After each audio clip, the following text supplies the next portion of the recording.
Il est 12h30, l'heure de votre Flash Info du vendredi 31 mars.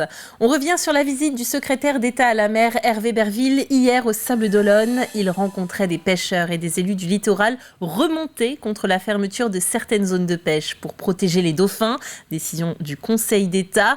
Une décision que refusent les professionnels, d'autant que des mesures contre les captures accidentelles ont été prises depuis quelques mois seulement, comme la pose de caméras embarquées ou de dispositifs répulsifs acoustiques.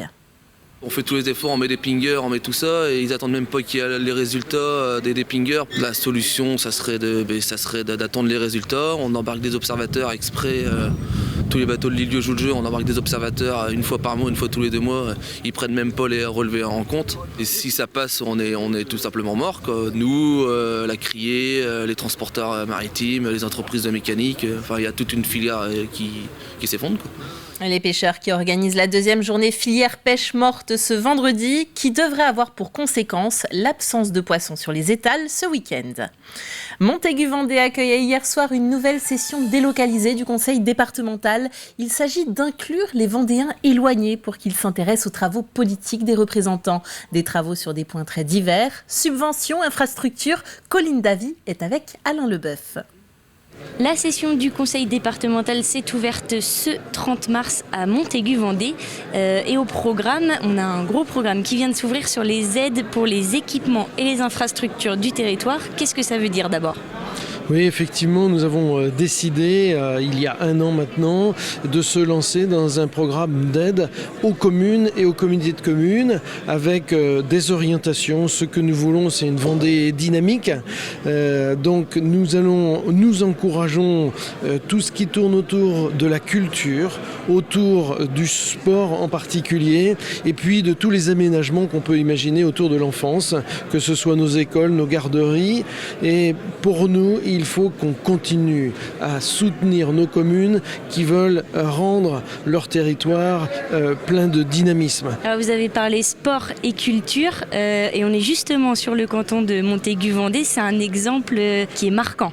Oui, tout à fait. C'est pour cette raison que nous avons délocalisé ce soir l'ouverture de cette séance du conseil départemental à Montaigu, quelques heures après le Printemps du Livre, qui a été un événement merveilleux où on a pu accueillir plus de 200 écrivains en quelque sorte qui ont rencontré les Vendéens, qui ont rencontré le public, et puis à quelques heures aussi du lancement d'une autre grande fête départementale voire internationale, c'est-à-dire le Mondial Minime. C'est le 50e anniversaire, ça se fêtait. Et alors juste très rapidement, peut-être 1 ou 2 gros dossiers qui vont se traiter pendant la session. Oui, nous voulons là aussi soutenir nos étudiants en particulier. Donc c'est pour ça que nous allons voter une nouvelle aide à l'investissement sur l'agrandissement de notre université ICES en particulier. Nous allons soutenir aussi nos jeunes étudiants, en particulier les internes, pour qu'ils puissent rester logés sur La Roche-sur-Yon. Nous allons soutenir aussi l'achat d'un robot chirurgical. Alors il y a une multitude de projets pour la Vendée. En tout cas, ce qui est sûr, c'est qu'il y a déjà 8,5 millions d'euros qui ont déjà été alloués aux communes et aux intercommunalités. Merci Colline. Le CAUE de la Vendée a décerné aux 12 lauréats du concours ses prix aperçus. 73 projets étaient en lice. Le prix aperçu distingue des projets architecturaux depuis 2018 en Vendée. Cette année, une attention particulière était accordée à l'aspect environnemental et une nouvelle catégorie a vu le jour, le prix Clin d'œil du jury. Il a été décerné au projet Rive d'été de Fontenay-le-Comte.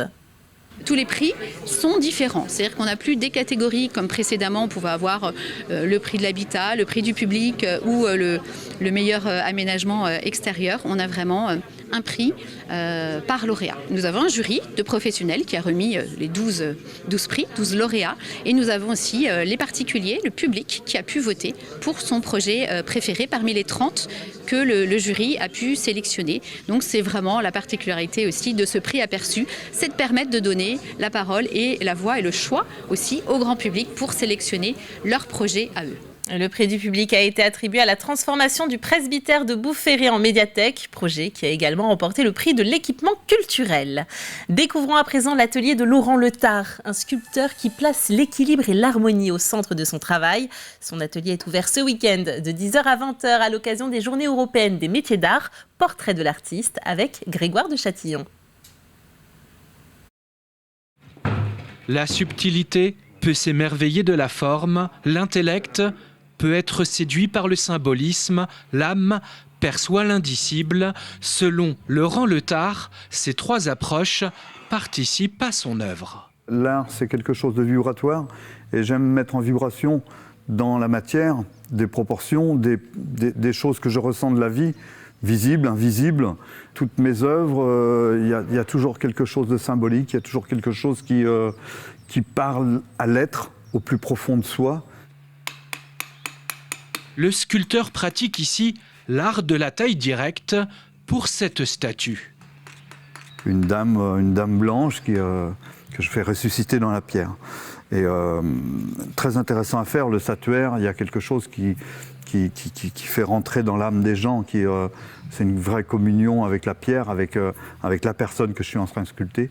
On commence toujours par la partie la plus prépondérante, c'est-à-dire le nez qui sort le plus, et ensuite on tourne autour du visage qui est à ses débuts en fait. Après il y aura toute la chevelure, toutes les proportions, les oreilles qui sont des parties assez complexes à mettre en place. Et la partie la plus complexe là-dedans, c'est l'équilibre du tout, quoi. L'équilibre, l'harmonie, bois, métal, pierre, Laurent Letard touche à toutes les matières. Ici, une commande de 14 petits personnages pour le potager extraordinaire. C'est important pour moi de mettre à bien à la fois les commandes et surtout mes créations, parce que c'est des choses qui me permettent de vivre. Et c'est une vocation, c'est-à-dire que c'est vraiment, on m'a envoyé de faire ça, vraiment. C'est pas par hasard si j'ai toujours travaillé la matière à tous les niveaux depuis la plus tendre enfance, quoi. Le travail de Laurent Letard est à découvrir pendant tout le week-end dans son atelier de Comquier lors des Journées européennes des métiers d'art.